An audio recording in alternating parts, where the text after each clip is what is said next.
plein de beaux cadeaux, des autos mécaniques et un train électrique à Noël.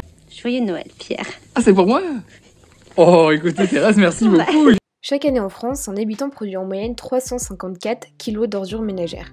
Le Centre national d'information indépendante sur les déchets rappelle que la production moyenne annuelle de déchets d'un foyer français était équivalente en 2006 au poids d'une voiture. Cette quantité a doublé en l'espace de 40 ans.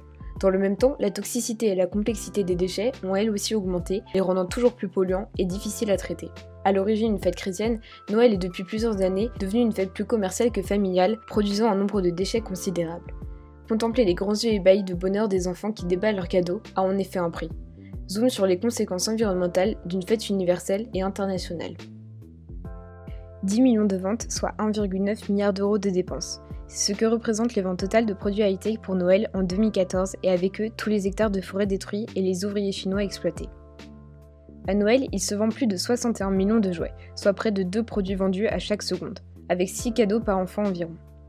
On mange l'équivalent de 41 dindes toutes les minutes pendant le mois de décembre en France. Autrement dit, 2,47 millions de dindes finissent dans nos assiettes de Noël. En 30 ans, la consommation de dindes des Français a été multipliée par plus de 6, et l'élevage intensif aussi. La production de foie gras dans le monde représente 0,65 kg par seconde, soit 26 800 tonnes de foie gras par an, dont les 3/4 en France, qui est à la fois le premier consommateur et producteur de foie gras au monde. Interdit de vente à New York, au Danemark, Royaume-Uni et en Australie, ce mets si prisé aux périodes des fêtes cache un autre son de cloche. L'élevage des oies est la méthode traditionnelle employée, à savoir l'engraissement par gavage forcé qui rend volontairement malade un animal pour lui prélever son foie. L'industrie du chocolat, traditionnellement offerte par nos grands-mères et collègues durant les fêtes, n'est pas un exemple en matière d'éthique et de respect de l'environnement. En effet, la culture et la récolte du cacao nécessitent encore très souvent le travail des enfants, notamment en Côte d'Ivoire. Et pour protéger leur culture des maladies, les planteurs utilisent régulièrement des produits chimiques polluants ou des techniques manuelles contraignantes. Lors de la production de chocolat classique, les industriels ne sont pas obligés de mentionner la présence de lécithine de soja, un arôme de synthèse. L'Europe consomme 40% du cacao mondial, devant les États-Unis. 333 029 tonnes de chocolat ont été consommées par les Français en 2018, soit environ 10,5 kg par seconde. La même année, 33 636 tonnes avaient été écoulées pour la période de Noël, soit 10% de la consommation annuelle. Le saumon, autre mets dont les Français adorent garnir leur toast apéritif, ne sont pas non plus réputés pour leur impact positif sur l'environnement. La production mondiale actuelle du saumon atlantique est de 1,2 million de tonnes par an, soit plus de 38 kg par seconde.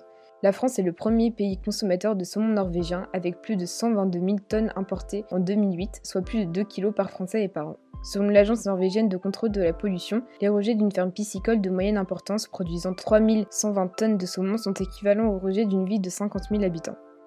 L'accumulation des déchets de nourriture et des matières fécales provenant de l'élevage de saumon entraînerait également une pollution et une diminution de la biodiversité autour des cages d'élevage, sans oublier le coût environnemental dû à l'importation, les transports entre Oslo et Paris s'effectuant encore en camion. La société évolue, le numérique prend le dessus, et les jeunes générations ne s'adressent plus au bonhomme en rouge à barbe blanche par lettre, mais par email. L'adresse email du Père Noël aurait reçu 171 170 emails en 2010. Rappelons que les infrastructures informatiques ont un impact important sur l'environnement. L'Agence de l'environnement et de la maîtrise de l'énergie estimait en 2014 qu'un mégaoctet envoyé par email correspondait à 15 grammes de CO2. Un courriel avec une pièce jointe équivaut ainsi à la consommation d'une ampoule allumée pendant 1 heure, sans oublier que le stockage des données d'une boîte email consomme également de l'énergie. 6 millions de sapins de Noël sont vendus en France chaque année, dont 5 millions de sapins naturels et 1 million de sapins artificiels. Un peu plus d'1 foyer sur 5 achète un sapin de Noël. Un sapin naturel pouvant être recyclé émet environ 3,5 kg de CO2, tandis qu'un sapin artificiel engendre 40 kg de CO2, ne pouvant bien sûr pas être composté. L'immense majorité des sapins artificiels en Europe et aux États-Unis sont produits et transportés depuis la Chine. Quant aux sapins naturels, ces graines proviennent à 90% de forêts géorgiennes où les travailleurs sont largement exploités. En bref, les déchets augmentent de 10 à 15% à la période de Noël. Emballage, sapin, publicité, papier cadeau. L'Espagne estime à 25% l'augmentation de sa production de papier par rapport au reste de l'année, soit 1 million de tonnes de papier et carton en décembre et janvier. Il faut une forêt de 360 000 arbres en France, rien que pour emballer les cadeaux. À Paris, on estime la facture des lumières de Noël à 2,5 millions d'euros. Les guirlandes de Noël, aussi très prisées aux États-Unis, consomment 6,6 milliards de kilowattheures chaque année, ce qui suffirait à éclairer 80 000 foyers américains pendant 1 an. Mais ne perdons pas pied. Il existe des solutions pouvant réellement alléger le coût de déchets que produit Noël. À nous de choisir quel impact notre 24 décembre aura sur notre planète.